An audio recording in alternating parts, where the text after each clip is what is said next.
Ma, okay ka lang ba? Okay lang ako, anak! Okay lang ako! Parang hindi naman. Ma, kung gusto mo, ituro mo na lang sa akin yung sikreto mo sa paggawa ng puto bongbong para kahit ako na lang. Sige, umupo ka dyan.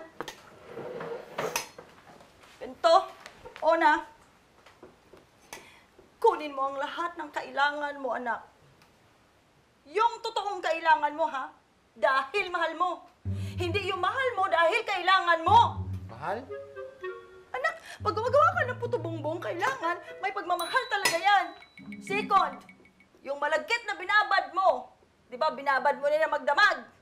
Oo, anak! Magdamag lang! Dahil wala naman forever! Tapos, durug-durugin mo na yan! Durug-durugin mo ng todo, pinong-pinong. Durug-durugin mo yan siya na parang puso mo na dinurog-durog hanggang sa wala ka na maramdaman at ayaw mo na umasa at umibig pa muli. Pagkatapos yan, haluin mo! Lagyan mo ng food coloring. Ganyan. Kasi, ganyan naman talaga ang buhay. Kahit lugmok ka na at hindi mo na kaya, kailangan lagi makulay lang. Ma, okay ka lang ba talaga? Oo! Jed, okay lang ako. Ngayon, kung tapos na yan, o yan, buha ka yan. Lutin mo ng bongga. Lutin mo ng ganyan.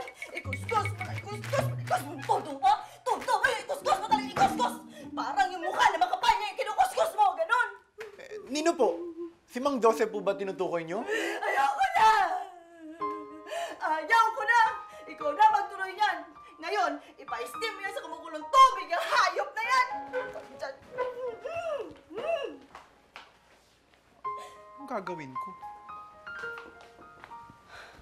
Jed, tumaan ka nga pala sa auntie mo, ha? Kasi sabi niya magbigay daw siya ng pera dahil magpagawa siya ng puto bongbong. Ha?